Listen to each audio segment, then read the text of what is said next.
U.S. House of Representatives is expected to vote on a bill to end the 6-week government shutdown. This comes as U.S. President Donald Trump declared victory, praising Republican leaders, while Democrats remain divided over the deal to reopen federal operations. Newly released emails show Jeffrey Epstein mentioned U.S. President Donald Trump multiple times over 15 years in correspondence with Ghislaine Maxwell and author Michael Wolff. The messages include claims that Trump knew about the girls, though he has not been accused of any criminal wrongdoing. UK Prime Minister Keir Starmer declines to say if he would ask Trump to drop his $1 billion lawsuit against the BBC. This comes after Starmer was questioned in the House of Commons about whether the British public should be involved in the dispute. The UN's nuclear watchdog, the IAEA, has urged Iran to allow inspections of its nuclear material, warning that its highly enriched uranium stockpile poses serious proliferation risks. The agency also stresses that verification is long overdue as access to facilities affected by military strikes remains restricted. The U.S. Supreme Court has extended a pause on a judge's order that required U.S. President Donald Trump's administration to fully fund food aid for 42 million low-income Americans amid the federal government shutdown.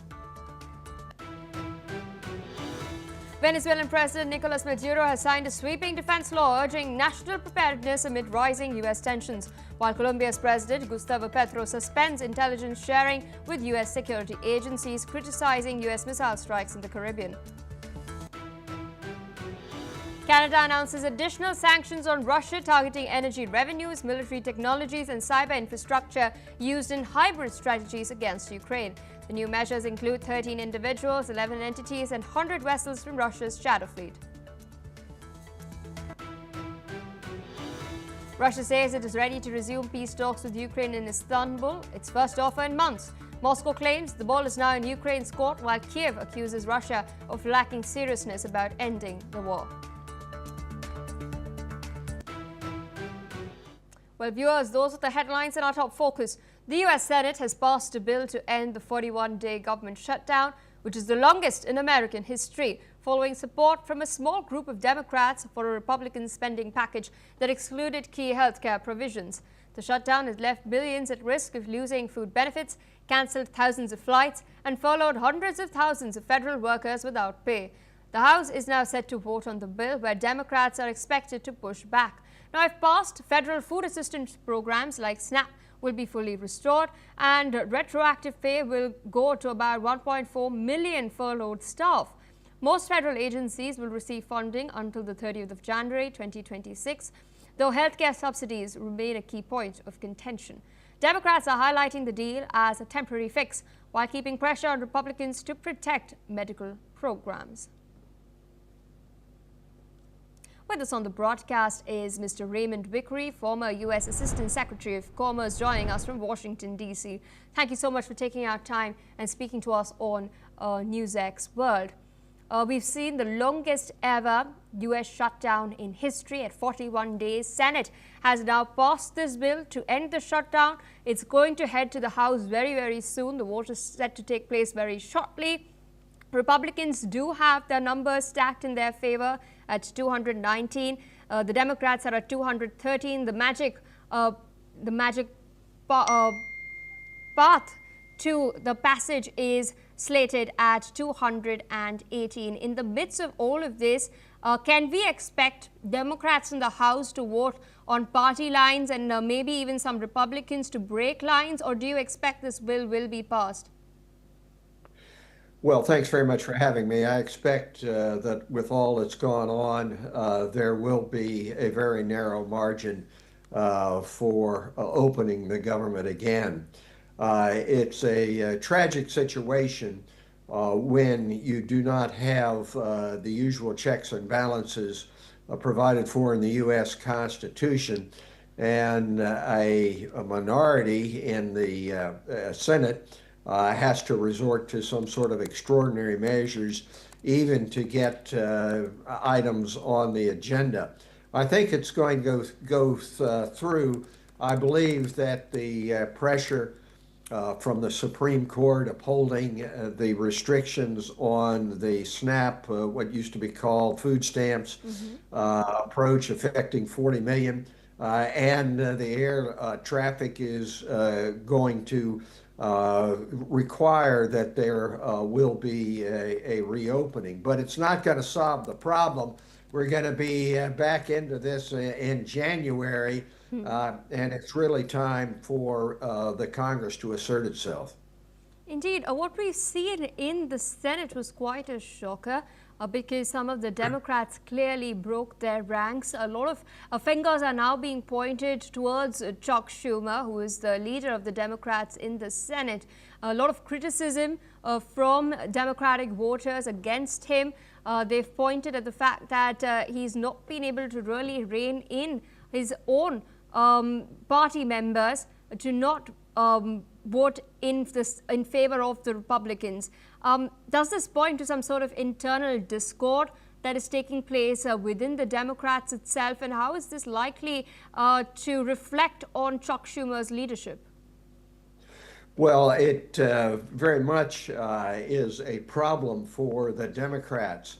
There is no way forward if the Democrats split in regard to opposition to President Trump. It's going to require a united party going into the midterms next year. Chuck Schumer has been criticized.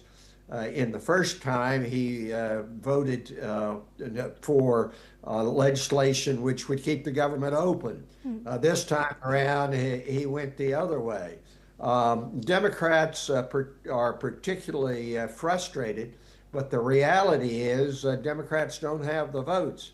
And the only way to get the votes is, one, by seeing that there is a fair election process, that it's not fixed by the kind of machinations to create new Republican seats and restrictions on voting, and to win those elections. And Chuck Schumer is a lightning rod, if you will, at this point for the frustrations which are felt by Democrats, but he is by no means the heart of the problem. The heart of the problem is what happens in the elections. We had some hope given to Democrats this past Tuesday when they swept in Virginia, New Jersey, city of New York, California, and even really down ballot races in places like Georgia and Kentucky. So if the Democrats can keep their eye on the ball and not resort to infighting, there may be hope for reining in what has been an imperial kind of presidency in the United States thus far. But if they split and the elections are not decisive against President Trump, then the chaos that we have seen over the last 9 months will continue. Indeed.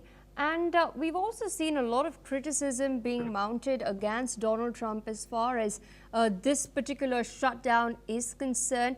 He's, of course, dug his heels in all this while, even as, people were losing their food benefits, 42 million in particular. There were flights that were disrupted. Hundreds of thousands of federal workers were furloughed. They were, in fact, laid off as well. This was, of course, a concern that Republican voters had with regards to the midterms that are taking place next year.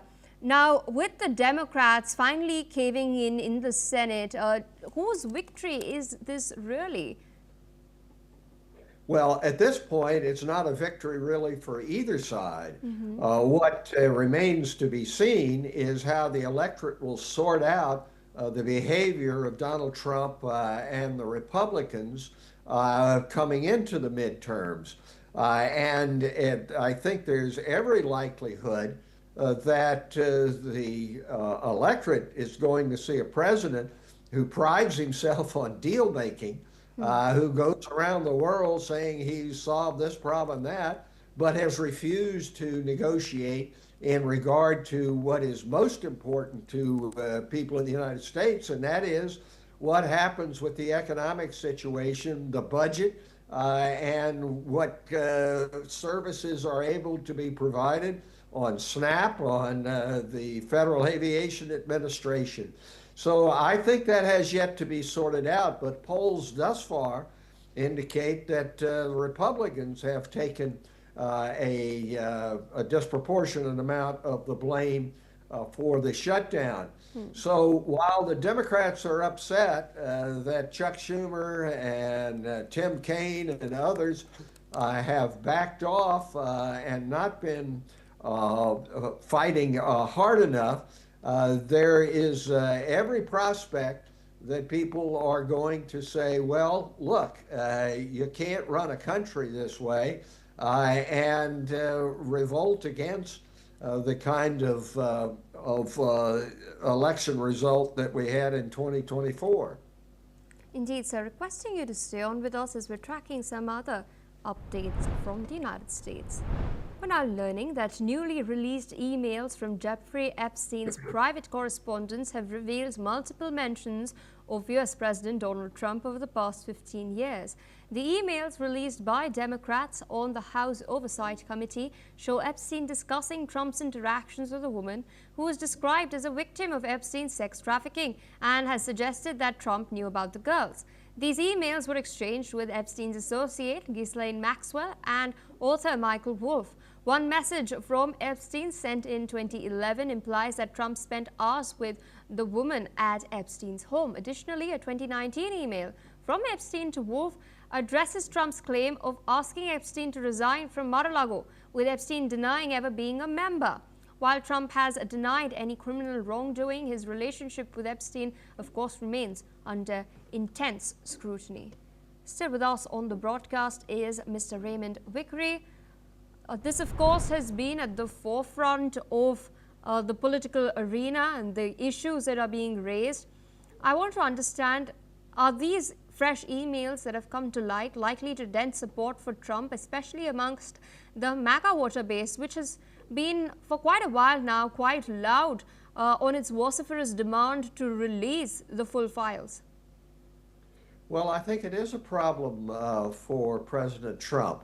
His base, when they thought that President Clinton and other Democrats were involved with Epstein and they could use it against the Democrats, were all in favor of transparency. Now it's perfectly apparent that President Trump's fingerprints are all over the Epstein scandal, whether it be the birthday card, whether it be these emails, really indeed the conversation which took place, according to many, between the Attorney General and the President in regard to the files. You may recall the Attorney General had said, well, these files are on my desk and I'm going to open them all up. And then there was evidently some conversation, and all of a sudden, well, oh no, it'll be contrary to the pursuit of justice. One of the aspects of the settlement of the shutdown and the calling back finally after so many days of the House of Representatives is that there's going to be renewed interest in the whole Epstein situation. And this does not augur well for the president. The president has a history, not only with the tapes that came to light in the 2016 campaign, but a court decision since then in which he lost because he was slandering a woman who said that she had been molested by President Trump. So there is a lot of smoke here, and the old saying, where there's smoke, there's fire, is going to be a renewed focus when the House of Representatives comes back in. And it remains to be seen whether what President Trump has said in the past, that he could shoot somebody on Fifth Avenue and his MAGA base would stay with him, We'll see whether that's true. And it may be that portions of the MAGA base, but the all-important independent voters may be having some buyer's remorse in terms of supporting President Trump when these obvious problems in his past and in his orientation are coming to light. All right, so with that, I'd like to thank you for taking out time, of course, for presenting your analysis, your perspective with us on NewsX World. On that note, viewers, we're shifting focus to some breaking developments coming in from Peru. We're now learning that at least 37 people have been killed and 24 others injured when a bus collided with a truck and plunged into a ravine along the Pan-American Azure Highway in southern Peru's Arequipa region. The regional health manager, Walter Oporoto, has confirmed the death toll, calling it one of the country's worst road tragedies in recent years. The victims were being treated at nearby hospitals as authorities launched an investigation into the cause of this particular crash, which occurred on a steep and winding stretch of road connecting Peru with Chile. And more news coming in. The UN's nuclear watchdog, the International Atomic Energy Agency, has now called on Iran to urgently allow inspections of its nuclear material inventories, particularly its stockpile of highly enriched uranium. According to a report, the IAEA highlighted that it has lost access to facilities affected by military attacks and that verification of previously declared material is long overdue. As of June 13th, Iran's stockpile of uranium enriched up to 20% is estimated at 184.1 kilograms, while uranium enriched up to 60% stands at 440.9 kg, both levels posing theoretical risks for nuclear weapons development if further enriched. Now, the agency also noted that inspections have only resumed at facilities unaffected by strikes, leaving continuity of knowledge gaps at critical sites. The IAEA has also emphasized that Iran must report without delay under the Non-Proliferation Treaty to restore transparency and address serious international concerns. Joining us on the broadcast now is Mr. Jordan Cope. He's a Middle East affairs expert joining us from Dallas. Thank you so much for taking our time and speaking to us on NewsX World. What do you make of the revelations that the IAEA has made that it is not allowed to monitor the 3 nuclear sites that were struck by the United States earlier this year towards the end of the 12-day war? Iran has made the excuse, as have others, that the inspection sites are not under the right infrastructure to visit right now, and that might actually pose a risk in terms of the foundations of the facilities and whatnot. But what is clear over the last few years, as demonstrated by Iran, is that it has no demonstrated commitment to international legal principles nor to the treaties which it has signed on to. One must not forget that Iran is a member of the Nuclear Non-Proliferation Treaty. It still decided to pursue nuclear weapons. One must not forget that Iran was a signatory and a party to the JCPOA nuclear agreement of 2015. And just because the United States might have left, it doesn't mean that that the treaty wasn't binding upon Iran as it was to other parties. Iran nevertheless decided to escalate and to enrich its nuclear uranium and it decided to enrich its uranium stockpiles to up to 60%. It was believed that in earlier months, Iran had approximately 400 plus kilograms of 60% enriched uranium, enough to produce at least 11 nuclear bombs. Rafael Grossi, the Director General of the IAEA, has ultimately noted that even now as we speak, Iran has potentially enough material and capabilities to still produce some nuclear weapons. Nobody knows what has happened ultimately to the 400 kilograms of 60% enriched uranium and what has ultimately happened to those stockpiles. But Iran has made clear that it has no intention of completing its nuclear program. Under the JCPOA, Iran was allowed to enrich up to 3.67%, reminding you now that its stockpiles have now reached up to 60% in some cases. And so Iran has ultimately demonstrated a complete refusal to commit to the treaties to which it is a party to. It has no intent to respect international legal norms when it comes to enrichment policies, and it must be considered a threat.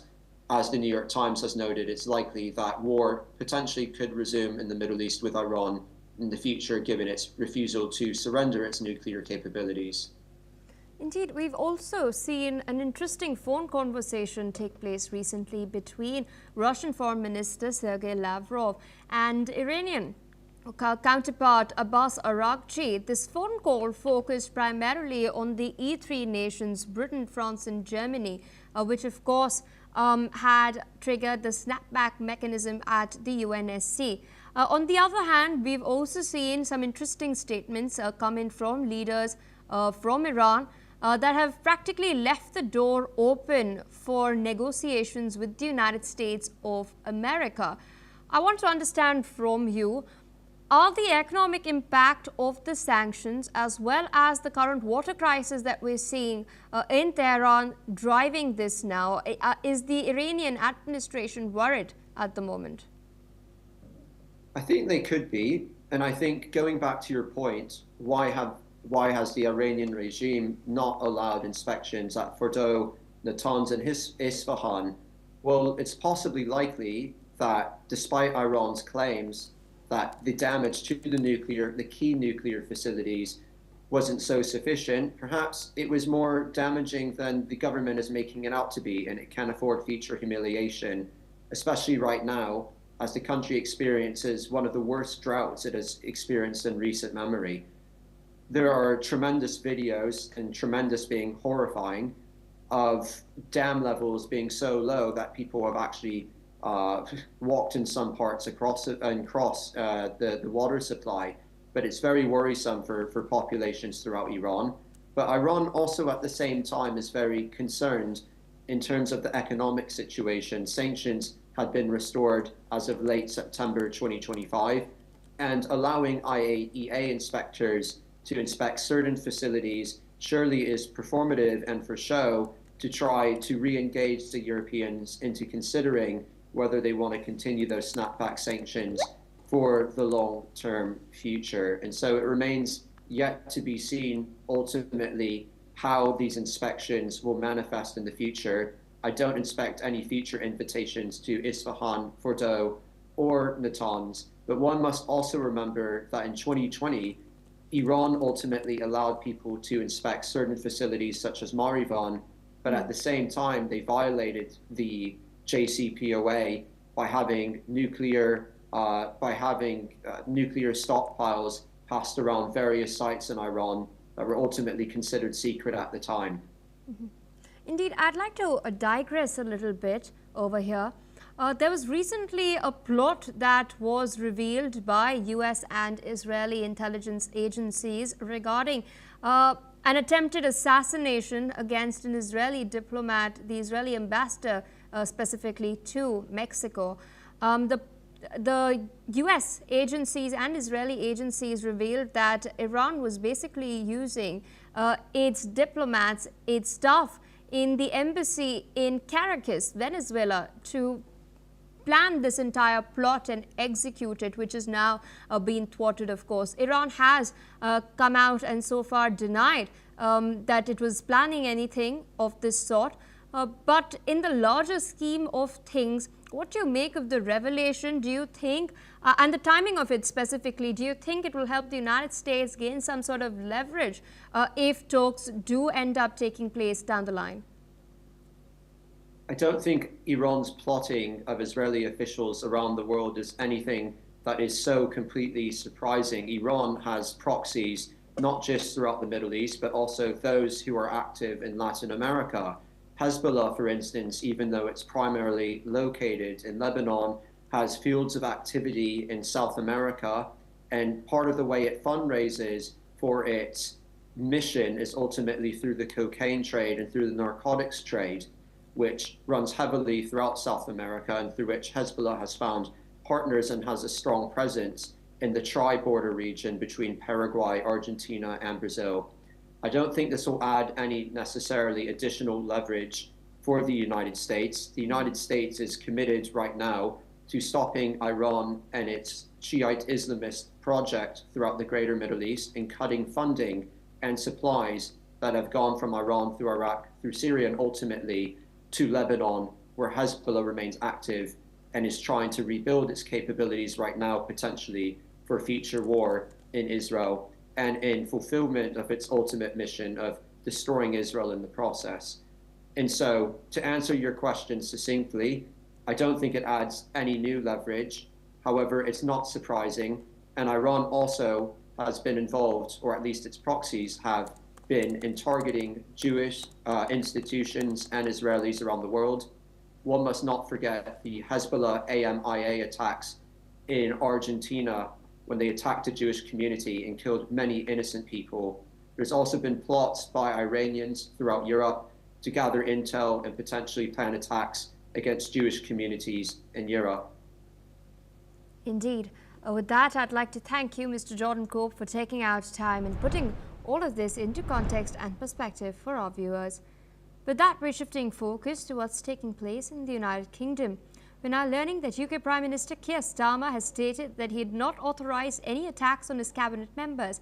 His statements come as a response to earlier media briefings given by unnamed allies which claimed that the UK PM would fight any leadership bid.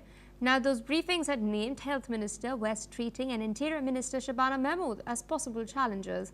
While speaking during the weekly questioning in the House of Commons, Starmer has stressed that attacks on cabinet members were unacceptable. Moreover, emphasizing his team's unity, he also defended his chief advisor against criticism of Downing Street operations. Listen in to what he said. Mr. Speaker, my focus each and every day is on rebuilding and renewing our country. But let me be absolutely clear, any attack on any member of my cabinet is completely unacceptable. On the health... In a separate matter, the UK PM has declined to say whether or not he would urge US President Donald Trump to drop his threat to sue the BBC. The threat stemmed from the BBC's editing of a speech that Trump gave after facing a loss in the 2020 presidential election. During questioning in the House of Commons, Starmer has reiterated the government's support for a strong and independent functioning BBC, while also adding that when mistakes occur, the broadcaster must take steps to correct them. Listen in to his statement. Let me be clear, I believe in a strong and independent BBC. Some would rather the BBC didn't exist. Some of them are sitting up there. I'm not one of them. In an age of disinformation, the argument for impartial British news service is stronger than ever. And where mistakes are made, they do need to get their house in order, and the BBC must uphold the highest standards, be accountable and correct errors quickly. But I will always stand up for a strong, independent BBC. In more news, Canada has now announced new sanctions against Russia, targeting its energy, military and financial sectors. The sanctions, which include 13 individuals and 11 entities, focuses on key players in Russia's drone program and cyber infrastructure used in the ongoing war against Ukraine. Now, for the first time, Canada is sanctioning entities that are involved in Russian hybrid strategies, particularly those supplying cyber infrastructure. Now, the sanctions also target about 100 vessels from Russia's Shadow Fleet, which is a network of ships allegedly used to bypass international sanctions. Foreign Affairs Minister Anita Anand has emphasized that these actions are aimed at increasing economic pressure on Russia. Since 2014, Canada has sanctioned over 3,300 individuals and entities linked to violations of Ukraine's territorial integrity, and more than 400 vessels from Russia's Shadow Fleet have been blacklisted. This latest move comes as Canada continues to coordinate with its international allies to intensify pressure on Russia. With that, viewers, it's a wrap on America 360. We will continue to track these developments very, very closely. In the meantime, we're dipping into a quick short break.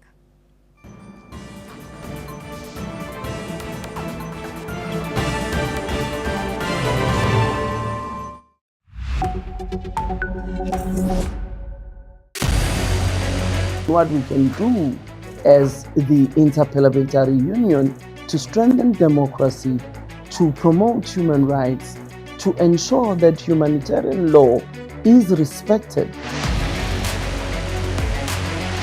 UN Security Council needs a makeover, a comprehensive reform, and India deserves a position there, a role there. Prime Minister Modi during Operation Sindoor made it amply clear that war has never been India's choice. We are with the side of peace. We are neither neutral nor indifferent. We are with peace. We would have dealt with the U.S. a whole lot on trade and those kinds of things, and that's not as certain these days. So we have to go back and look at our European partners, our Asian partners. An opportunity to exchange, to have a dialogue, to have a debate on a different perspective on finding the solution of the conflict. First thing that is important to have a common ground, and that we do have with humanitarian laws and human rights, but also to say, okay, what does it mean for us as a country to act on these laws and how can we work together? When we realize that there's something wrong with democracy, the institutions and policies, values come together and we take stock, and it's possible then to improve and chart a new course for democracy. It's the people's right to self-determination, and if they want to be independent, they should be independent. We will not start a war against Greenland.